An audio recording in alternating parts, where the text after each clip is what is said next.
Welcome to Let's Get Dressed. Thank you. Of course. You look so cute today. What are you wearing? Oh, this is all Zara randomly. You look yeah, amazing. Thank you so much. I walked in and I was like, okay, cute. We're both in. I mean, you look very chic. Well, we're both in like kind of different versions of the same outfit, which Yeah. I love. Like the long, flowy skirt for me is like scream summer. I know. It's so easy. feel like I should Lightweight, just- cute. Yeah, I feel like I like am frolicking through the fields. It gives me that, even though I'm just Yes. driving around LA in traffic. But I'm like, no, mentally, aesthetically, I'm running in the field somewhere. No, literally. I felt that way when I was coming back from the bathroom. Just, oh, yes, let me Just, hurry. you know, the wind by my knees Yes. and this like frolicky little skirt. I know, I feel like it's the subtle icon of summer is like this skirt. How are you? I'm so excited you're on the show today. Thank you. I'm good. You know, I'm doing solo parenting right now. I have an 11-month-old. So Who's, by the way, the cutest baby ever. Oh my God. Thank you. So my boyfriend's an actor. He's off filming this movie right now. So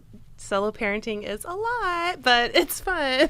How are you feeling like right now being here? I can't even leave my dog at home. Well, I know. Well, fortunately, his family is a huge help to us. Amazing. So my anxieties have like kind of withered away when it comes to where she is and who's caring for her. I fully trust them. They're so great with her. So yeah, I don't really have any worries about, you know, what she's doing. She's having a great time. We call it at the resort because they have a pool. They have a huge backyard. She's on vacay. She's literally. Fine. She's fine. Yeah, she's I great. have not experienced that season of life yet, but I've heard from many people that it's so about the community and tribe that you surround yourself with. Like Oh my that's how gosh. you survive those first 2 years. 100%. It's, you know, when they say it takes a village, it's so true. Even with just having two parents, it's impossible, you know, caring for your child and for yourself at the same time. You really need other people. You need that community to help out. So we always open the show asking a little bit about your uniform. And Okay. I mean, especially today, I'm like, okay, she's showing up. But for you, especially as a new mom in a new season of life too, Yeah. like, what has always been your uniform? Like, what are you putting on every day that's making you feel good? Is there like an ethos that you're saying to yourself while you're getting ready that's like, this is how I want to feel today?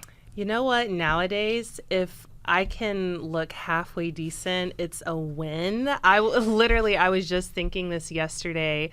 Like, I hate that I don't prioritize how I look now, and not even like playing into vanity or anything like that. But it's hard to just add another thing on my plate to care about. You know what I'm saying? Of course. And I don't want to have to think about what I'm going to wear. That's just the last thing on my mind. So for me right now, a set, you know, skirts, something easy, lightweight. A button-down blouse is my best friend right now. I will literally wear that every day. It's just easy to throw over a tank and some leggings or whatever. But yeah, my uniform right now is whatever is convenient, whatever's clean, you know, that I can just easily grab. I'm sure the whatever's clean is a real thing with like Yeah. so much you have on your plate. Yes. Yeah, I always love talking to models about getting dressed Oh my because gosh. you guys have like a sixth sense from having put on so many clothes. Yeah. Like you've been on sets, you've probably been on days where you've put on like 30 outfits for catalogs. What has been like a tip that you've learned along the way in terms of getting dressing that has been like something that you take with you every day to make something maybe fit a little bit better or feel a little bit better? The biggest tip I learned is probably to just use a scarf. They have like little mesh shower cap looking things that you can use, but you put it over your face so when you put your shirt on, your makeup doesn't transfer. That's the biggest tip I've learned by far, and it has helped me so. Like putting on a turtleneck, Yeah. how would you do that otherwise? So yeah, super great tip. I only see those on set and I'm like, why don't we? I feel like that's going to become something that we add to like our drawer with like Yeah. double-sided tape and nipple pasties. Totally. I mean, I still don't even have one. I literally just use like a little throwaway scarf, but Anything. but yeah, that's the biggest thing for me. Can I offer one more? Please. Have you seen the stitch guns? Oh, do you have one? Yes. Okay. They're life-changing. So I have many questions about this because Mm-hmm. I am 5'4", Yes. and working in fashion, I'm sure you can relate. When you get loaned things or you wear things for shoots, you're wearing sample sizes. yeah. And a lot of the times for shows, if I get loaned a look to wear for a fashion show, it is usually giant on me. Yeah. And last season I went to a show. They sent me a suit, and the pants, when I tell you that they were probably like that much longer on me than they Oh needed my to gosh, be. yeah. And I had my assistant helping me safety pin the pants just Yeah. so they could fit. And I'm very used to doing quick fixes like that, but in the photos you can literally see the hem and the safety pins from the outside. Yeah. And I've always been that girl that, like, for things, I'll, like, do a quick stitch. I'm a former dancer, so, like, I'm always, like, quick stitching things. But I've been seeing this stitch gun on TikTok, and I'm pretty obsessed with it. Tell me, what's the vibe? So for hemming, if it's, like, something quick and not something you need to last, like, forever. Right. It's great for that. Okay. I wouldn't use that as like my resort. Oh, all my pants are always long. No, Let me just stitch it. It's basically a temporary tack. Yes, exactly. But if you need to just take in the waist a little bit, you know, you want to sew up the cleavage a little bit, it's amazing for that. I absolutely love it. I saw someone do something so great with one the other day where, you know, when you're wearing a button-down shirt and sometimes they fall a little funny. Yeah. Depending on how you wash them and depending on how you've been hanging them. Right. I always recommend, guys, if you have a hard time with, like, how they're falling, button them all the way up to the top because they'll just True. fall a little better. Right. But the girl the girl who I was watching used the stitch gun to basically stitch down the side of her, the collar of the button down. Oh, yeah. Because it was falling funny. So she was able to stitch it into place so it didn't move all day. And that's a good loved one. That. So Yeah. I'm obsessed with the stitch gun. Yes. Yeah. Get it. Again, building my little Rolodex Right. of things that, like, I really need. Definitely. So you posted something the other day that I saw as I was preparing for this episode, and I would love to dive into it a little bit. Oh my gosh, what'd I say? It was about I love that you just said that because you're like, what was I saying on the internet today? Right.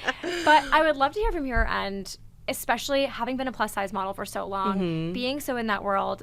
I want to get into first this video that we're talking about, but also hear your thoughts on some plus size brands that you think are doing great. But the erasure of so many plus size departments has just, I completely agree with your sentiment in the video, which was that there was such a amazing emphasis on it for so long, and then you kind of saw it trickle away. And I feel like brands are investing in it less. Would love to hear a little bit from you, as someone in the industry, where you think fashion is kind of getting it wrong right now. Yeah. Well, we definitely have seen a dramatic decrease in plus size exposure, not only in fashion, but in media in general. And I hate to admit that it just seemed like our bodies were a trend. It just sucks to say that out loud. Yeah. Like, we're not just, you know, things that you can pin on a board and market around. We're people with feelings. We want to be represented. We want to see ourselves out in the world and through these brands. And, you know, for example, Forever 21, they just deleted their Curve Instagram page. Had, like, you know, I don't know how many followers, but a couple million. They just deleted it? It's gone. It's not there anymore. And, you know, when I saw that, that's one of the first brands I worked for. And it was just, I literally just found this out like last night. It was just such a punch to the gut because it's like, dang, like, we really helped build your brand up, you know, and it's just, you know, deleted. It's gone. And so many other brands have just removed the extended sizes from their website. Like in the video, I was speaking particularly about Meow, and they put out a statement. I recognize that they're a small business, but I feel like if you really cared, you would have addressed it before you did it. You know, they removed extended sizes with the hope, okay, I don't think anybody's going to really know, you know? So in the statement, I did see that she said that she was offering extended sizing for their best sellers as a way to be able, as a small business, to afford it. Do you think that's enough? I don't think it's for a small business. Yes. Yeah. Ultimately, I don't think it's enough, but I certainly think it's a great start. I understand that it's a huge investment, but at the same time, the plus size industry, I think it was like a $17 billion industry, like, and that was in 2017 or something, that statistic. I need to look it up, but we'll fact check it. But yeah, but it was, you know, it is a lucrative business, but at the same time so undervalued. And a common critique will be, well, you know, these brands, the plus size isn't selling. It doesn't sell as well as the junior or the straight sizes. Well, it's because you don't market it. And if we don't see it a part of your brand ethos if we go to your Instagram page or we go to your TikTok and we can look at, the first 3 grids of your posts of your page, and there's no plus size person there. What are we really talking about? Like, how am I to know you even have extended sizes if you don't show it to me consistently?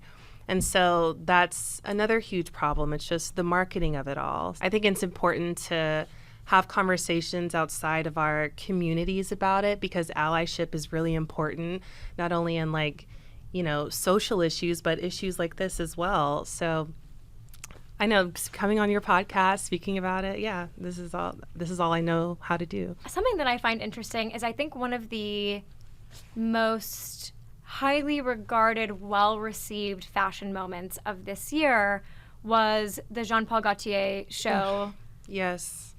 Mm-hmm. That took place earlier this year, that showed all body types and movement, and it was so moving to see. Mm-hmm. Not just that show take such a beautiful stance, but also the reception of so many people who loved it. Yeah. It's an interesting spectrum that high fashion showed it, but then we're having problems with brands that are so indicative of mass America. Yeah. I mean, and it's so funny when we speak about the different fashion weeks and how, the representation is dwindling down. I think last New York Fashion Week, it was like 1% was curve or something like that. And even the models that they are using, a lot of the time it's a custom made piece. It's not even a size that they normally sell. So it just, again, it speaks to, you want to latch onto the trend just to get a little buzz, just to try to instill goodwill in your brand. But at the crux of it, they just don't really care. And it's hard to admit that. And for listeners who, might not be familiar with Fashion Week, just to highlight what you just said, shows will have plus curve models walk down their runway, but they'll be making a custom piece for that model. They won't actually be selling it in their collection. Mm-hmm. Yeah. What a messed up I know. cycle. I know. Or when you see, I've seen a couple swim brands, but when they have, they claim to have an extended size range, and what they put the plus model in, it's like they don't offer that in straight size. It's like a whole different design that they offer for the plus sizes. So that's also confusing. Why can't they just dress like everybody else? Right. It has to be like a whole other aesthetic. Yeah, exactly. There's so many little caveats to everything. And it's like, just make the clothes bigger. That's all we want, Why do you think there's been such a sharp pivot in the last few years? Well, the rise in weight loss drugs and supplements are definitely contributing to it. I don't know what the exact shift was. I think we've been seeing it, gradually happen. Specifically after the pandemic, we've just gradually seen a decline in the visibility of plus sizes. But over this past year, especially, just hearing Ozempic everywhere, Wegovy everywhere, hearing that all the time. Yeah. And I'm all for people doing whatever they want with their bodies. You're on a health journey. I'm on a health journey too. I'm working out. I'm eating much better than I used to. But the shift has been very dramatic, and it's all happening at the same time. And I know it to be true because I know what goes on behind the scenes. And obviously I'm not going to blast anybody or anything like that. But I know plus size models who have specifically taken these weight loss drugs and supplements to lose weight to work. I've seen it happen all the time. I worked with one the other day who said, I lost 50 pounds. Wow.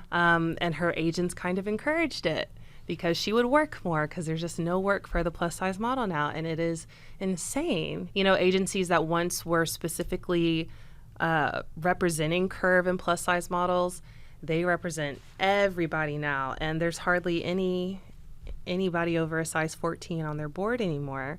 So, yeah, I think the rise in the Ozempic craze nowadays, which it's just crazy to say that, you know, but celebrity culture, so many celebrities are losing weight, and it's just been trickling down to, you know, the everyday person. So yeah, unfortunately, that was a big catalyst in all this. So what brands are doing it right? Well, I think the brands that have been around forever, you know, like Torrid, I work for them a lot. They're exclusively plus size range. Eloquii, Universal Standard.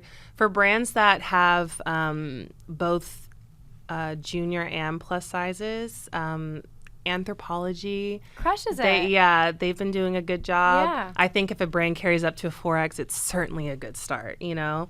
But they do a good job of having everything being offered in plus sizes, especially Good American. Good American is a go-to for me when shopping. I mean, I think it's remarkable that you only just mentioned like 5 brands. I mean, yeah, like off the top of my head. When I think of where can I go and I won't have any trouble finding something to wear, those are the places I go. Even places like American Eagle, they've cut back a little bit. Abercrombie, they don't advertise it as much, but they still do have plus sizes. But I can definitely tell they've cut back as well. Let's talk about Baby Life. Oh my gosh, please. I offer styling sessions, and my Instagram is always a place where people are asking for different elements of style in life. One thing that I've been getting asked so frequently is, hey, I'm a new mom. Yes. How do I find my style again? And my response is always, congratulations. I have not entered that season of life, so I can't give you the best advice, but here's what I would think I would do. But so I've been really excited to have a conversation with you and be able to potentially answer some of those questions, because I never like answering if I haven't been through that experience myself. I feel that. It's always hard. It's like, what, I'm going to tell you to do this, but like I haven't shoved a baby out of my body. So I'm not going to tell you how to put on a pair of jeans afterwards. But I'd love to hear for you, what was your like maternity style journey? I love following you on TikTok because I feel like you have the cutest outfits. And I feel like especially this year, from like Rihanna to Hailey Bieber, like we've seen such a sharp pivot in maternity style. It's so different than it was, you know, maybe like even 5 years ago, where people were like, just go shop at Hatch. Totally. And you're just like, but I don't want to shop at Hatch. Totally. So talk to me about a little bit about your experience. Well, my maternity style, it didn't really change because I only gained 15 pounds during my pregnancy, so I was just all belly. So I was able to wear all my clothes, you know? Yeah. But I will say something that I wasn't expecting. I couldn't wear anything that was like mid-rise or above. So I had to wear all the low-rise jeans I never touched, you know, in my closet. That was what was easiest for me to wear. It was easier to expose the belly than to hide it. That would be my assumption, too. Would be like, if I was wearing like a drawstring and like the drawstring went over my belly, I would assume that that's uncomfortable. Totally. Yeah, I think I, too, would rather say like you're either getting the full bump under the belly. Exactly. Or you're getting a crop top. And I didn't want to have to spend extra money on maternity clothes. So I just, you know, it's such a short season that you wear them, you know? So it was just easier to do that. But for people who don't feel comfortable, you know, showing their bellies, just, I don't know, like leggings or anything really stretchy. Even like there's unitards. I have a few unitards from Old Navy, really cheap. Bumpsuit too, right? Yeah. They're known for like the unitard. Yeah, exactly. But it was just so much easier to show it than to hide it. I love that. Yeah. I now have 7 sisters, and 3 of them, oh my no brothers, babe. Wow. Brother-in-laws, but yeah. My husband has 3 sisters. I have 4, so we are estrogen heavy. Yes. But so 3 of them have been having kids over the past 4 years, like all kind of one after another. So I've kind of seen like a few of their little tips, and it's cute to see. Some of my sisters have taken their jeans to like their local dry cleaner and asked the tailor to just put like an elastic band in the waist so that they're not buying new jeans and they've taken the elastic band out. And then it was nice to see them all like put their maternity clothes or whatever stretch like in a like a plastic bin, and they would just like share the clothes. It was great. I love that. Yeah, I feel like it's so different than from what I remember even 10 years ago. Like there are so many new hacks and solves to take your pre-existing wardrobe and not have to buy like a whole new one and keep it a little bit more sustainable. Are there any brands that during your pregnancy you turned to and loved? I know you said you didn't buy a lot of new things, but was there anything that just made you feel really good? Let me think. I can't really say. It was just something that wasn't even on my mind. I literally did not buy any clothing for myself. I bought everything for my baby. I already with my nieces and nephews I'm obsessed with buying baby clothes. I know. Do you feel like your style changed from pre-mom to post-mom? Okay, so postpartum, yeah. I'm going through this change right now where I don't know how to dress as a mom. Especially this being my first time, and I've never been one who's like shied away from showing my body, but now I feel like because I'm a mom, you have to dress a certain way, and I know that's not true, but you feel that way. You have to carry yourself with I don't know, it's a different air about you now that you're a mother. So I don't have it defined yet. I don't know what my style is yet. And your baby's 1, right? She'll be 1 next month. Okay, yeah. So it's a journey. Yeah, it is. And it's also like how comfortable. I'm not necessarily as comfortable as I was showing my body. You went through a lot of changes. There's a lot going on. So again, my main priority is just being comfortable right now. I'm just now starting to get in the mindset of wanting to look cute again, because, oh my gosh, the first year, it's such a blur. It went by so fast, and just the quickness with which messes can happen now, you don't even want to risk it, right. During that you just want to be in like leggings and a t-shirt. Literally, as long as, and that'll probably be the same for as long as she's a toddler till she goes to school, it's probably just going to get worse. But yeah, this is a very interesting time, and I know a lot of other moms feel the same way. And I think it's great to have celebrities in media who aren't afraid of being stylish, when they're pregnant and postpartum and everything. But we're not to say that they're not regular people, but we don't have stylists choosing our outfits for us every day. And like I said earlier, we don't want to think about anything else. All of our brain power is going to our kid and work. I don't want to add anything to my plate. So right now, like, I've gotten a few 2-piece sets from Aritzia, Best. Yeah. I'm trying to get into wearing color again. If you have no idea what to wear, the set is... it's the go-to. Just get something... You know who has really good sets too? Urban Outfitters and Free People. Oh, yeah. Have really good, comfortable sets that just feel like if you wake up in the morning and you don't know what to do, just putting that on feels kind of like an easy shoe-in. Yeah. I will say Urban Outfitters, they don't have an extended size range, but they have a few pieces. Like a lot of pieces that I wear on my page that people are like, where did you get that from? Is from Urban Outfitters. So they don't have extended sizing, they have a few? They have a few, like they don't advertise it as like extended sizing, but I think they have like some 3X pieces thrown in there. Okay. Yeah, but literally I get complimented on every single Urban Outfitters piece I have. Yeah. And Free People, I have a few of their bodysuits that work too. Really easy. I find it so interesting what you just said about the like, I'm a mom now and I want to dress like a mom. Yeah. I know, it's weird. It's a weird thing because this is such a like random person to bring up, but I would always see Chiara Ferragni, if you know who that is. She's a really big fashion influencer. She lives in Italy, and she has 2 kids. Yeah. And she posts like some pretty sexy photos on the gram. Yeah. Like she'll be in her lingerie in her closet, and I don't understand Italian, but I could see so many of the comments being like, how dare you? You're a mother. Like, your kids are looking at you. She's been a fashion influencer forever and always has kind of posted everything. Like, she would post great underwear, good undergarments, to gowns. That's always kind of been her breadth of work. But it's a really...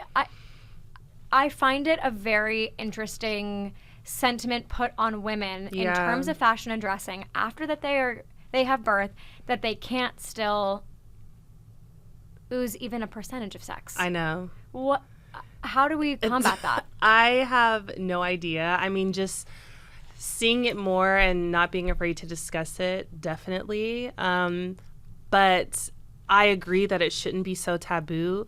but I also feel the same pressures. You know, I model a ton of lingerie, a ton of swim, and I still do. You know, I have a couple lingerie posts coming up. I feel that I have to market it a little differently, if I'm being honest. Not that I ever did things for the male gaze before. They just weren't on my mind. You know what I'm saying? But now that I'm a mom, I'm just a little more aware of it.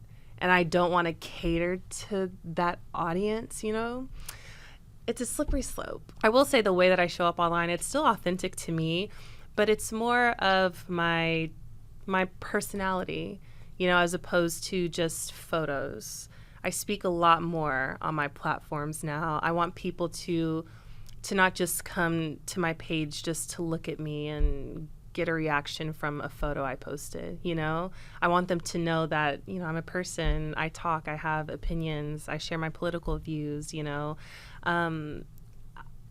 Yeah, it's interesting, like being in the influencer space and being a parent and going, like transitioning, you know, doing like a brand, you know, revamp. That's kind of the thing with the jobs that we have, is that you grow as your life grows. Totally. And your audience grows with you. I think it's great. I love following you. And I always love to see your takes. And I think it's setting a great example. Thank you so much. I really appreciate that. Of course. So when I do get asked about, I always find it funny when people ask me, what should I put on after having a baby? I'm like, guys, I just got married. Give me a second. I'm like, do I need to have a baby to like keep up with you guys? Don't worry, guys. I'm taking some time. But I would always like, something I would say after disclaiming I haven't been through it is like, I would assume that going to your basics is like what feels probably right. Like I would say like, I'm not saying like go put on a blazer and like go put on a skirt and a nice outfit, but like find your tried and true pair of jeans. Find that t-shirt that you love and buy it in a lot of colors and like a bunch of different, have multiple so that you can just have that thing that's making you feel good. I feel like that's a great place to start. I agree. Is that still too much effort? No, not at all. Yeah, like, especially getting those like transitional clothes. I don't know, like it looks like a slack, but it feels like a sweat, you know, whatever. Exactly. It's like, how do you hack comfort and style? Yes. And honestly, I talk about Aritzia so much on this podcast. People probably think I work there at this point. Oh my gosh. But I think they do such a good job of that. Yes. Like all their pieces are style and trendy, but comfortable. Like they had these sweatpants that I bought that I wore on the plane because they had like the pleats at the front, and they had like what looked like slacks. So they had like the button in the top, but they were sweatpants. So they were sweatpants slacks. Oh, that's cool. And no one, like, unless someone came up and like touched them, they didn't look like sweats. Yeah. So I think they do a very good job of blending that. That's what I would go for. I'd go for those things that feel like you're kind of hacking the comfort and the style. Yeah. And I'd probably aim for like dark colors because yes, definitely. I was holding my niece the other day and she was eating guguacamole, and before I knew it, my white dress was green. Literally. Oh my gosh. Like, yeah. Literally. That's I have where that stain spray on me at all times now. Genius. You're really building a good kit over there. I know. Like the shoehorn, the stain spray. Literally. I love it. Before I never carried a purse, and now. Oh yeah, shout wipes in abundance. Literally everything. Yeah, everything. Okay, that's good to know. I'm glad I was on the right track. Yes, definitely. Keep to the dark colors. Yes. Yeah. As we wrap up the episode, if there was one thing about fashion that you could change, what would it be?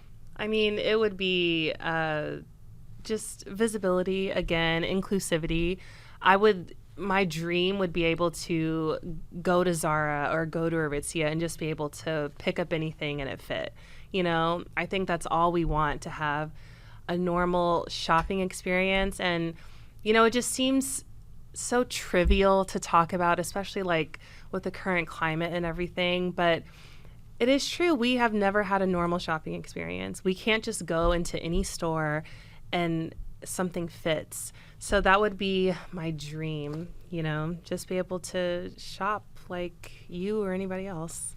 Thank you so much for coming on the show. Of course. Thank you for having me. This was such a great conversation, and I love being able to learn from my guests. So thank you so much for being here and sharing your experience. It was so great to hear from you. Of course. It was a pleasure.